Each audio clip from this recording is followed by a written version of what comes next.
আজকে মঞ্চ ৭১ নামে, ওটা কি বলে, রিপোর্টার্স ইউনিটি, একটি আলোচনা সভা। সেখানে আমাদের নেতা বড় ভাই লতিফ সিদ্দিকী গিয়েছিলেন। ডক্টর কামাল হোসেনের তিনি প্রধান অতিথি ছিলেন। জেড.আই. খান পান্না তিনি আমন্ত্রিত ছিলেন। এ সময় পুলিশরা বলেছে কয়েকশো, কিন্তু আয়োজকরা আমাকে বলেছে ১৭ নিচে, ১০০-এর নিচে মপ দিয়ে তাদের অনুষ্ঠান আলোচনা বানচাল করে দিয়েছে। এটা কোনো গণতান্ত্রিক দেশে কারো সভা সমাবেশ বানচাল করার কোন সাংবিধানিক অথবা আইনানুগ কোন সুযোগ নেই। তাদের এখনো ডিবি অফিসে রাখা হয়েছে। আপনারা জানেন লতিফ ভাই অন্য ধরনের মানুষ। লতিফ সিদ্দিকীর জন্ম না হলে টাঙ্গাইলের রাজনীতি অনেক কিছুই হতো। যেমন বঙ্গবন্ধুর জন্ম না হলে বাংলাদেশ হতো না, ঠিক তেমনি লতিফ সিদ্দিকীর জন্ম না হলে আমরা রাজনীতিতে আসতাম না। আমার মতো ভীরু কাপুরুষ ছোটকালের এ দুনিয়ায় দ্বিতীয়টা পাওয়া যেত না। সেই কারণে আরো যারা, মাহবুব নামে বোধহয় একজন বীর প্রতীক আছে, মাহবুব না মাহমুদ, আরো কাকে কাকে যেন গ্রেপ্তার করে রাখা হয়েছে। আদৌ গ্রেপ্তার করা হয়েছে কিনা তাও জানি না।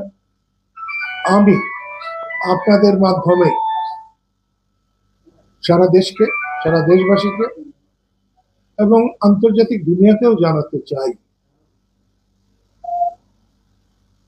২৪শে অগাস্টের বৈষম্য বিরোধী আন্দোলনের বিজয় আমি স্বাধীনতার কাছাকাছি মনে করি এবং সেই বিজয়ের সফলতা আমি সবসময় কামনা করি। কিন্তু সেই বিজয়ী বীরেদের কার্যকলাপ দেশের মানুষ অতিষ্ঠ হয়ে উঠেছে। আমি তো ভেবেছিলাম তাদের এই বিজয় ১০০০ বছর চিরস্থায়ী হবে, কিন্তু ১ বছরে তাদের এই বিজয় ধ্বংসের দিকে চলে যাবে এটা আমরা আশা করি নাই। এটা যদি বলা হয় তাহলে আওয়ামী স্বৈরাচারের চাইতে, আওয়ামী স্বৈরাচারের দোসরদের চাইতে এই স্বৈরাচারে তো অনেক বড় স্বৈরাচার। মানুষকে কথা বলতে দিচ্ছে না, মত প্রকাশ করতে দিচ্ছে না। বাংলাদেশে একমাত্র সবচেয়ে বড় সমস্যা, সুন্দরভাবে নিরপেক্ষভাবে একটি ভোট অনুষ্ঠান, ভোটাররা যাতে ভোট কেন্দ্রে গিয়ে ভোট দিতে পারে, এটার মস্ত বড় সংস্কার দরকার, নিরাপত্তা আনা দরকার। আর অন্য কিছু অনির্বাচিত কারোর দ্বারাই করা সম্ভব না, উচিত না, এবং সেটা মানুষ মেনে নেবে না। সেই জন্যে আজকের এই যে ঘটনায়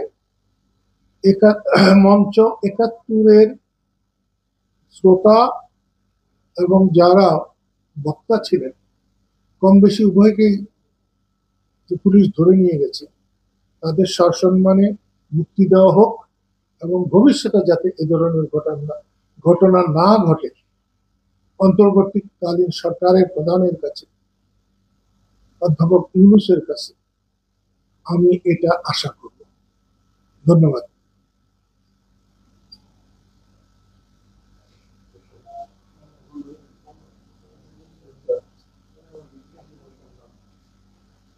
এখান থেকে যদি কোনো মামলায় তাদের গ্রেপ্তার দেখানো হয় যে আটক করেছে, সেইটা আপনারা কিভাবে দেখেন? যে কোনো গ্রেপ্তার দেখালে আমাদের কোনো আপত্তি নেই। তারা মিথ্যাও দেখাতে পারে, দেখান, কিন্তু গ্রেপ্তার না দেখিয়ে, কোনো কারণ না দেখিয়ে একজন স্বাধীন নাগরিককে ১ মিনিটের জন্য কোথাও ডিটেইন করা যায় না। আমার বক্তব্য এটা। কোনো আপনারা মামলা দিবেন, দেন, সেটা সত্য হোক মিথ্যা হোক, দিন, কিন্তু এমন কেন? একটা নিউজে দেখলাম যুগান্তরে যে তাকে ঋণ খেলাপি মামলায় হচ্ছে আটক দেখানো হয়েছে। তার কোনো ঋণ নেই, এবি ব্যাংকের অর্জন করতে চায়। তার কোনো ঋণ নাই। একজন মহান মুক্তিযোদ্ধাকে এরকম ভরা মজলিসে কিছু কুকুর এসে যেরকম ভাবে অপমান করলো, এই অপমানের এই অপমানের প্রতিরোধে কি করা উচিত আমাদের? আমরা তো টাঙ্গাইলের মানুষ, আমাদের তো মান সম্মান আছে। বিষয়টা টাঙ্গাইল হিসেবে নয়, বিষয়টা মানুষ হিসেবে, সারা দেশ হিসেবে জেগে ওঠা উচিত, প্রতিবাদ করা উচিত। তাহলে আমরা যদি চুপ করে থাকি, তাহলে আমাদের তো ভবিষ্যতে আমাদের টাঙ্গাইল শহরের মান সম্মান তো শেষ। সেটার জন্য আপনার মতবাদ? আমি তো আগের কথাটাই বললাম যে আমাদের প্রতিবাদ করা উচিত, সক্রিয় হওয়া উচিত। ঘুমিয়ে থাকলে আমাদের সম্মান থাকবে না, আমাদের নিরাপত্তা থাকবে না, আমাদের ইজ্জত থাকবে না।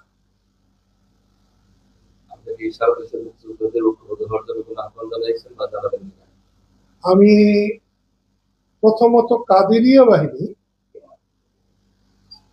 যেটা সত্যিকারের মুক্তিযুদ্ধের ইতিহাসে এক বিস্ময়কর ঘটনা, এটা সব ক্ষেত্রে হয় না, এটা আমার জন্য হয়নি, এটা আল্লাহর মেহেরবানিতে হয়েছে।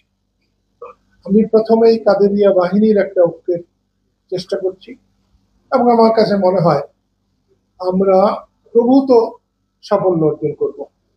তারপরে পরেই আপনার এই প্রশ্নের যথার্থ মূল্য আছে যে সারা দেশের মুক্তিযোদ্ধাদের, তাদের আওয়ামী লীগের মুক্তিযোদ্ধা, বিএনপির মুক্তিযোদ্ধা, অথবা জাতীয় পার্টির মুক্তিযোদ্ধা, অথবা অন্য কারো মুক্তিযোদ্ধা না ভেবে তারা মুক্তিযোদ্ধা, বাংলাদেশের মুক্তিযোদ্ধা, দেশের জন্য তারা যুদ্ধ করেছে। এই পরিচয় বা এই চেতনা তাদের থাকা দরকার, সেজন্য আমি অবশ্যই চেষ্টা করব।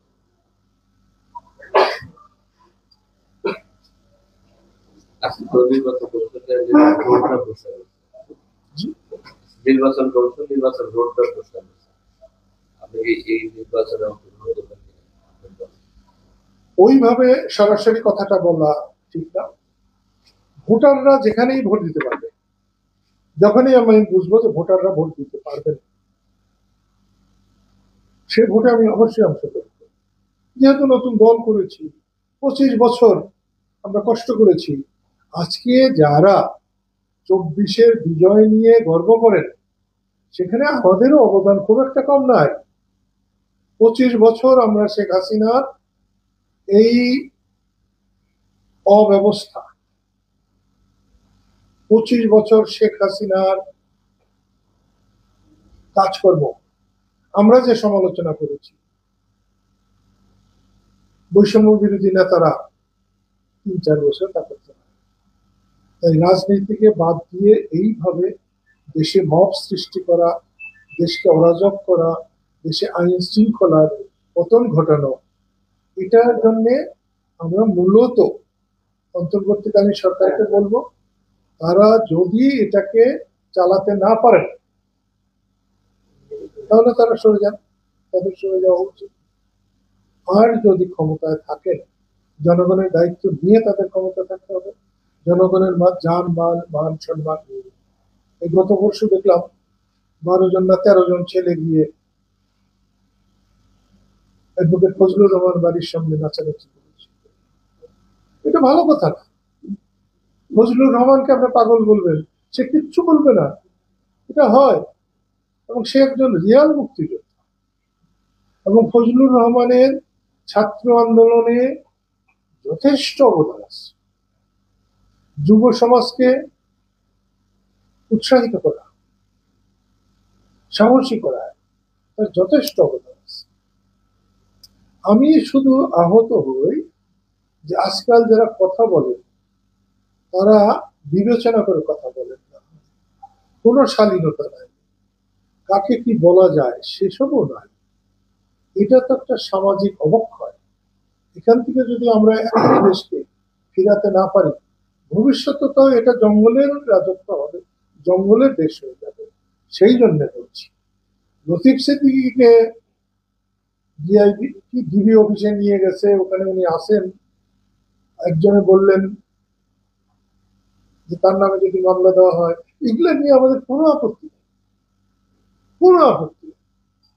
আইনানুগ ভাবে সরকার চললে আমরা সরকারের সাথে আইন দিয়েই মোকাবেলা করব, এর বাইরে কিছু নেই। আপনাদের মাধ্যমে আমি বলতে চাই, দেশটাকে একেবারে ধ্বংস করে দেবেন না।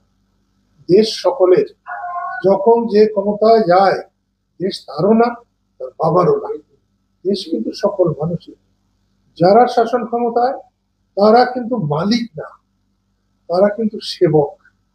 সেবকের মনোভাব নিয়ে যদি অগ্রসর হন তাহলে অনেক সমস্যার আপনা আপনি সমাধান হয়ে যাবে। ধন্যবাদ।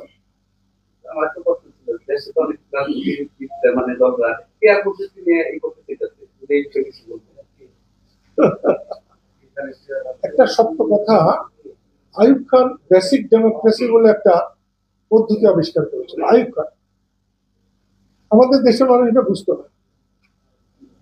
40,000 পূর্ব পাকিস্তান, 40,000 পশ্চিম পাকিস্তান, সব মানুষের ভোট দিয়ে তাদেরকে মেম্বার বানাতেন, তারাই পরবর্তী সময়গুলো ভোট দিতেন। আপনার যে প্রশ্ন, ওটা আমি ভালো করে বুঝি না, দেশের মানুষ কি করে বুঝবে? এবং ভোটার যেটা বোঝে না সেখানে যাওয়ার কারো কোনো সুযোগ নাই। এই যে আজকে যা করতে হবে এটা কি ওনাকে ছেড়ে দিবেন না আপনারা আইনগত ভাবে বলবেন? যা হবে আমরা তাই করব। এখানে আমরা তো, এটা তো নতুন না। লতিফ সিদ্দিকী প্রায় পাকিস্তান 40 বার জেলে গেছে, বাংলাদেশের আমলেও কয়েকবার জেলে গেছে। এটা খুব বড় কথা। ওনারা ভাবছেন, কথা বলছেন, ছেড়ে দিলে দেবেন, নাহলে কোর্টে যাবেন, আমরাও কোর্টে যাব, এটা নিয়ে কথা। আমার কথাটা হচ্ছে আইনানুগ ভাবে চলছেন কি। ওনারা একটা সেমিনারে গিয়েছিলেন, সে সেমিনারের নাম হচ্ছে মঞ্চ 71। তো সেখানে কি কথা হবে তাও হয়। অনেক বছর আগে একটা, ওই যে পদ্মা সেতু নিয়ে হয়েছিল, যে তারাদের বিশ্বব্যাংক বলছিল যে দুর্নীতি করার চিন্তা করা হচ্ছে। চিন্তা করলে এটা আল্লাহ বিচার করতে পারবে, কিন্তু বাস্তবায়িত হওয়ার আগ মুহূর্ত পর্যন্ত কোনো আইন, কোনো দেশ এটা কোনো কিছু বলতে